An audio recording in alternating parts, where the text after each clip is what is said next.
Hey dads, hope you're having a good day. I know it's been a long one for me and I'm ready for a drink. And today I'm excited because we're doing another riff on an old fashioned, one of the best cocktails, the original cocktail that got me excited about this whole journey that I'm on now here with you. So we're gonna spice it up a little bit and I'm gonna show you a couple different ways to do it, the way I like to do it over, more traditional methods. So today we're gonna be making the rum old fashioned.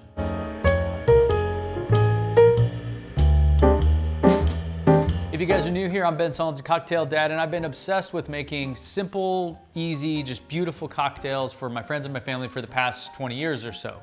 And this is another cocktail that sort of fits right into that. It's about as simple as it gets. There's essentially 2 ingredients and you really don't need much else. Things that you can just keep on the shelf and just kind of keep alive. So an old fashioned, if you're unfamiliar, is the original cocktail. Did it on this channel here. It's the first video we posted.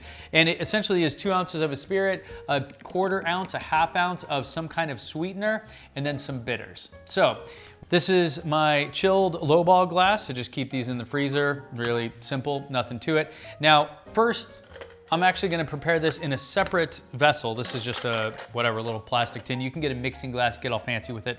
But for me, I like to do this to chill the drink down and dilute it before it goes into here because I have a special ice cube I'm gonna put in here that doesn't really dilute it much because it's already, it's very solid. It's one of those clear ice cubes. So what I wanna do is pour my 2 ounces. I'm using a Havana Club, 7 years aged. So not super fancy. You could go Appleton Estate, some of the more fancier ones, but whatever you like. In the dark rum space. And then I'm gonna drop in 2 ounces of this. Get a little messy with it because the bottle decided to jump at me. Right, then I'm gonna do, I just like about almost a 1/4 ounce, just barely a touch. In fact, you can kind of measure it just with like a bar spoon. A bar spoon is a nice way to do, I think this is about a good 1/4 ounce. There you go, you don't really need a lot, right? Drop this guy in there, and then some bitters. I like Angostura bitters, you can go orange bitters, you can kind of get fancy with it. But to me, Angostura bitters is the perfect combination here. So with the Angostura bitters, just drop in a couple dashes. Always make sure to cover this because it likes to shoot out. Stir this guy up 20, 30 times, 20, 30 seconds, whatever you feel is right, until you can start to see some frost develop on the outside of the glass, which you should be able to see here pretty easily.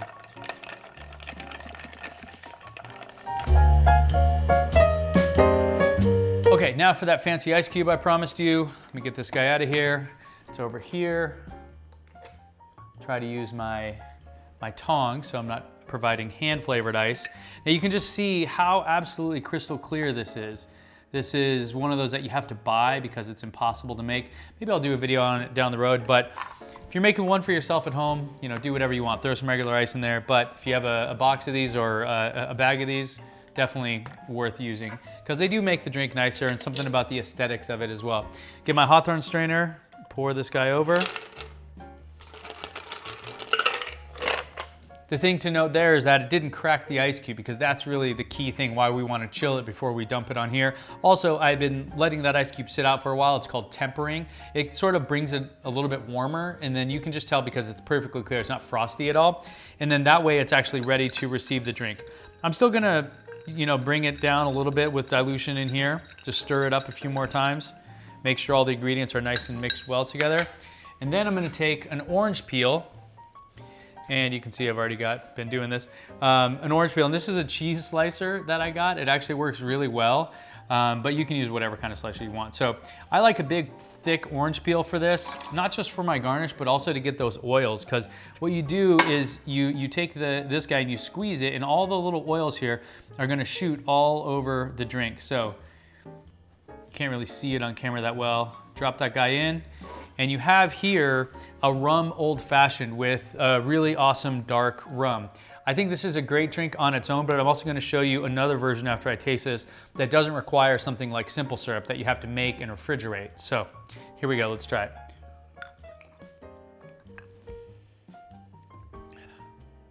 Yeah, I mean, you get all the caramel, molasses, old-fashioned bits, but it's not whiskey, right? So the dark rum really just changes how that all, because it comes from the sugar cane and everything.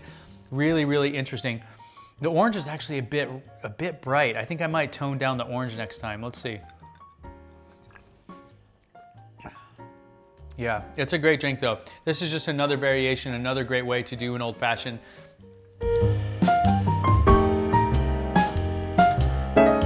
Okay, now let's do a different version of this, but without simple syrup. Okay, so this one I'm just gonna make straight in the glass, because that's honestly how I do it most often. The separate tin, the separate glass is nice. Sometimes it really makes sense. Maybe if you're making more than one, you wanna pour it across multiples, but honestly, I just do it in the glass a lot of times. So here we go. Now 2 ounces of the rum again. And now instead of simple syrup, we're gonna add Benedictine. Benedictine is a French liqueur. It's very herbal, you know, think like, I don't know how to describe it, but it's sweet, but it's also a liqueur, and it has more complex notes. I think just winter and molasses and all the things that you caramel, all the things that you get from an aged rum or a whiskey or a bourbon or whatever, you sort of, you know, this really complements them well. So this time I'm gonna drop in about a ½ ounce. I do like this a bit more. The simple syrup to me just doesn't quite have the flavor. Matching the color, so it's, you know, really changing or really keeping with that theme. Get this guy out of here this time. Now some bitters again, a couple dashes.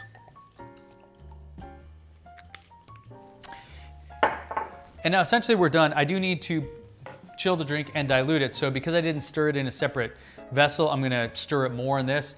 And my second ice cube here isn't quite tempered. You can tell how it's just kind of frosty still. It's just not, you know, ready. So don't tell anybody, but you know, if it's just me, I'll just sort of super speed up the process here, you know, make it a little bit hand flavored, and voila, look at that. Look at that. It's immediately, you know, just totally, so you can see just, you know, giving it a little bit of love, and all of a sudden I've got this beautiful crystal cube. So I'm gonna drop this in here. Hopefully it doesn't break. Haha, yeah, that's the tempering. So the idea again, you know, you could just let it sit out, and that's nice. I do take a knife and try to like square out the edges, make it really, really, you know, pretty and fancy. But now I need to stir it for a bit longer, maybe a minute. All right, that was a perfect little break for you to go to sign up for the newsletter at thecocktaildad.com in case you haven't done so already. We're essentially done, but obviously, you know, gonna make this a little bit fancier, throw my orange peel on there.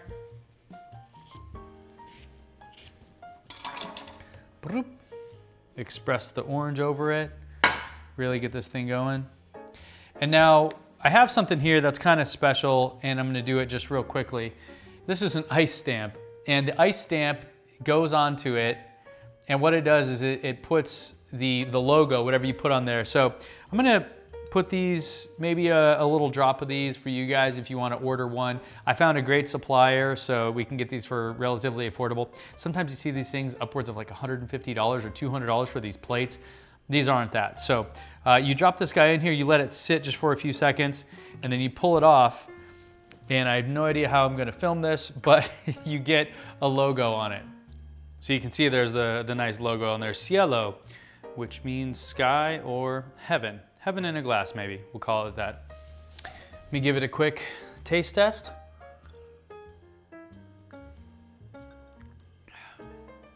Yeah, see, I think the Benedictine, I really prefer it over simple syrup in this, because the simple syrup, I feel you're just like, there's an ingredient that could add and enhance the flavor, but it's just sort of not super flavorful, and there's nothing to it.